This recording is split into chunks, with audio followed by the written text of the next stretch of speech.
વાત અતિશય સત્તા સાથે સરકારમાં રહેલી ભારતીય જનતા પાર્ટીની પણ કરીએ. ભૂપેન્દ્ર દાદાની સરકાર ઓપરેશન ગંગાજળ ચલાવે છે. કોઈ પણ અધિકારી એવું લાગે છે કે અતિ કરી રહ્યા છે, વારંવાર ફરિયાદો આવે છે, પાણીચું પકડાવી દો, ટર્મિનેટ કરી નાખો, આપણે સસ્પેન્ડ કરવા જ નથી, સેવા તમારી જોઈતી જ નથી, ખૂબ આભાર, તમે બહુ જ સેવા આપી, એમ કરીને અનેક અધિકારીઓને, અનેક સિનિયર અધિકારીઓ સાઇડલાઇન થયા. પોલીસ ડિપાર્ટમેન્ટમાં આઈએએસની અમુક એવી ટ્રાન્સફર થઈ જેમની ખૂબ ફરિયાદો સામે આવતી, જે તે શહેરમાં કે જિલ્લાઓમાં ફરજ બજાવતા કેટલાય આઈએએસ અધિકારીઓ, કેટલાક આઈપીએસ અધિકારીઓ કે વર્ષો સુધી જેમનો પોલીસ બેડામાં ખૂબ રૂવાબ રહ્યો, એ બધાને સાઇડલાઇન કરવાના, કાં તો ખૂબ વહેલા એમને રિટાયર કરવાના અનેક શ્રેય એમના નામે લખાયા. પણ એટલા પ્રશ્નો એમની સામે આવ્યા. જે ઓપરેશન ગંગાજળ સીએમ એવું વિચારીને ચલાવે કે આપણે સિસ્ટમને શુદ્ધ કરીશું, એ જ ઓપરેશન ગંગાજળને નામે એ જ સચિવાલયમાં બેઠેલો ક્લાસ 1 અધિકારી લાંચ માગે કે ઓપરેશન ગંગાજળથી પાણીચું પકડાઈ દઈશું, એના કરતાં એક કામ કરો, 30 લાખ રૂપિયા આપો ને વહીવટ કરી નાખીએ આપણે.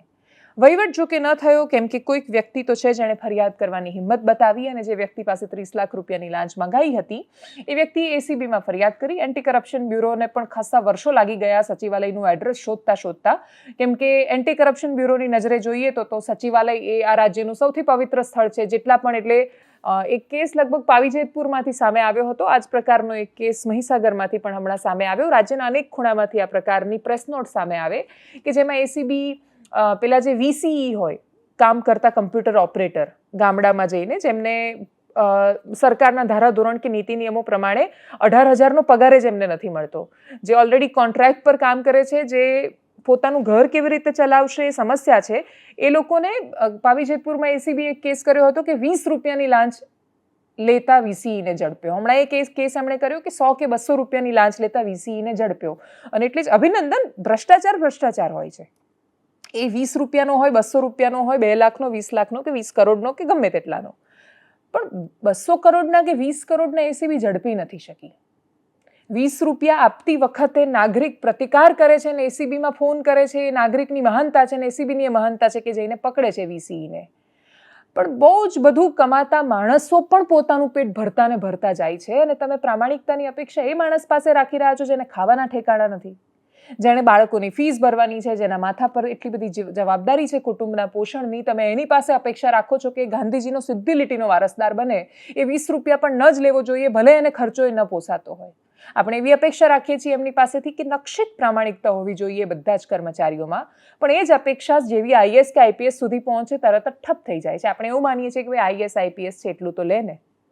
એટલે આ જે અલગ ને બેવડા માપદંડો છે એ કદાચ એસીબીએ પણ ખાસા સમય સુધી ચશ્મા પહેરેલા છે. એટલે ફાઇનલી એમને એક પણ એડ્રેસ મળ્યું છે. દેરાએ દુરસ્તાએની જેમ આખી ઘટનાને જોઈએ અને ખૂબ બધા પ્રશ્નો છૂટી રહ્યા છે પોલીસના ઉચ્ચ અધિકારીઓ, જેમના માટે તો તમે જિલ્લાના કોઈ પણ નાના છોકરાને જઈને પણ પૂછો કે તમારા એસપી જોડે કેટલા પૈસા હશે કે કેટલા રૂપિયા હશે, તો એવું કહેશે કે ભાઈ મહિનાના 30 થી 50 લાખ તો છે જ એમની પાસે, કમાણી છે જ એમની. આ પ્રકારે કોમન વાક્યો જ્યારે બોલાતા હોય એ એન્ટી કરપ્શન બ્યુરો સુધી નથી પહોંચતા. મોટા ભાગે આપવાવાળાને વાંધો નથી હોતો, લેવાવાળાને વાંધો નથી હોતો, એટલે કોઈ વિશેષ એની ચર્ચા થતી નથી. ક્લાસ 1 સુધી પહોંચી છે. 30 લાખ રૂપિયાની લાંચ માંગી હતી. દિનેશ પરમાર અધિક સચિવનું નામ છે, સચિવાલયમાં લાંચ લેતા ઝડપાયા છે. આખો ઘટનાક્રમ બહુ રસપ્રદ છે, કેમ કે કરપ્શન હટાવવા માટે સરકાર એક પ્રકારે ઓપરેશન ગંગાજળ ચલાવે અને એ ઓપરેશન ગંગાજળની બીક બતાવીને સચિવાલયમાં બેસેલો માણસ તોડ કરવાનો પ્રયત્ન કરે. એસીબીએ શું પોતાની પ્રતિક્રિયામાં અને પ્રેસ કોન્ફરન્સમાં કહ્યું, સાંભળીએ એમને. ફરિયાદી વિરુદ્ધ પ્રાથમિક તપાસ ચાલતી હતી, જે તપાસ આખર નિર્ણય માટે આ કામના જે આરોપી છે દિનેશ પરમાર, કે જે અધિક સચિવ તરીકે હેલ્થ વિભાગમાં ફરજ બજાવે છે, તેઓના પાસે નિર્ણય અર્થે આવેલી. તો તેઓએ આ નિર્ણય કરતા પૂર્વે આ કામના જે અત્યારે પકડાયેલ આરોપી છે ડૉક્ટર ગિરીશ પરમાર, કે જે અગાઉ અસારવા સિવિલ કેમ્પસમાં આવેલી ડેન્ટલ કોલેજના ડીન તરીકે હતા અને એકાદ વર્ષ પૂર્વે નિવૃત્ત થયેલા છે, તેઓને સાથે રાખી અને વાત કરેલી કે જો તમે મને રૂપિયા 30 લાખ એટલે કે આ કામના જે ફરિયાદી છે એમના અને એમના સાથી ડૉક્ટરના નહીં આપો તો હું તમને ઓપરેશન ગંગાજળ જે ચાલે છે એ અંતર્ગત તમને હું ફરજમાંથી રૂખસદ અપાવી દઈશ અને તમારા વિરુદ્ધ લખીશ.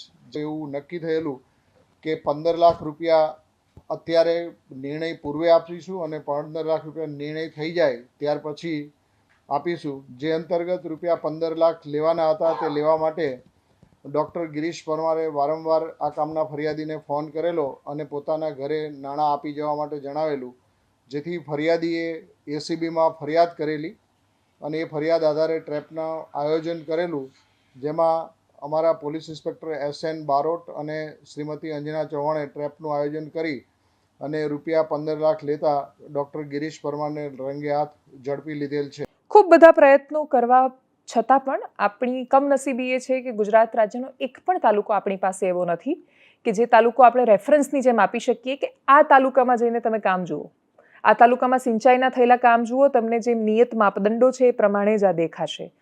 સમસ્યા શું થાય? ઉદાહરણ તરીકે સિંચાઈ કેરેનબીના કામમાં તમને ખબર જ છે કે આ કામ એટલે સરકારના જ એન્જિનિયર ભેગા થઈને નિયમ કરે અથવા એક એમનો એસ્ટિમેટ કાઢે કે આ કામ કરવામાં 10 લાખ રૂપિયા થશે.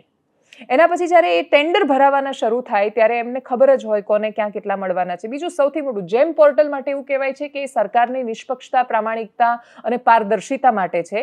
જેમ પર જેટલા લોચા થાય છે, કેમ કે જેમ પરથી તમે ખરીદી કરો એટલે તમારે બીજું કશું કરવાનું નથી, અને એટલે જેમ પર જે બધું મોટા પાયે થાય છે એનો તો આખો એક અલગ એપિસોડ બને એમ છે. એટલે આપણે જેમને બાજુ પર મૂકીને 10 લાખની ટેન્ડરની પ્રક્રિયા સમજીએ તો એ સરકારના અધિકારીઓ કહે છે કે 10 લાખ રૂપિયાનું એ કામ થશે. તમે કોઈ કોન્ટ્રાક્ટરને કામ આપી રહ્યા છો 7 લાખમાં, એમાં એ ફિક્સ છે કે ભાઈ આ એન્જિનિયર છે તેના 1.5% છે, આ બીજો છે તેનો 2.5% છે, ફિક્સ છે. એ લોકોના રેટ કોવિડ સુધી ઓછા હતા, કોવિડ પછી બધાએ 1% ને 1.5%નું મોંઘવારી ભથ્થું વધે એમ પોતાની લાંચની રકમમાં એ વધારો કર્યો. પાર્ટીને એ ફંડ જાય પાછું, ધારાસભ્ય કેટલા પાવરફુલ છે અને કેટલું ફંડ લે છે, એ એમાંથી પૈસા લે છે કે નહીં, એમને એ ફંડ જાય ને બધાને કરતાં 10 લાખનું કામ કરવા માટે કોન્ટ્રાક્ટર પાસે 5 લાખ રૂપિયા બચ્યા. એ 5 લાખમાંથી આટલી બધી મહેનત કરી અને આટલા બધા લોકોને પૈસા ખવડાયા, માથાકૂટ કરી, તો એ પોતાના 2 લાખ નહીં કાઢે. 3 લાખમાં જો 10 લાખનું કામ થાય છે તો એ કામ કેવું થવાનું? નક્કી નહીં. ગમે ત્યારે તમે જઈ રહ્યા છો ને બ્રિજ કડડ ભૂસ થઈને તૂટી પડે. કોઈ પણ રીતે કંઈ પણ બની શકે. નકલી બિલ બનાવવાના, એ પૈસા મૂકવાના જેના બિલ બન્યા જ નથી, કશું વપરાયું જ નથી કહેવા માટે બધું ટ્રાન્સપરન્ટ, અને છતાંય બધું જ થઈ શકે. આ રીતે જ્યારે કરપ્શન જ સિસ્ટમેટિક થઈ જાય, આખી સિસ્ટમમાં એક પણ માણસ એવું ન હોય કે જે સામે આવીને બોલે, અને જ્યારે કોઈ જ નહીં બોલે ત્યારે કેવી રીતે આ રોકાશે? અને એટલે જ પોલીસના ભ્રષ્ટાચારો તો સામે આવે છે, આ બાકીના ડિપાર્ટમેન્ટના તો સામે નથી આવતા, કેમ કે ત્યાં માણસ સાથે ડીલ નથી કરવાની અને વસ્તુ બોલવાની નથી.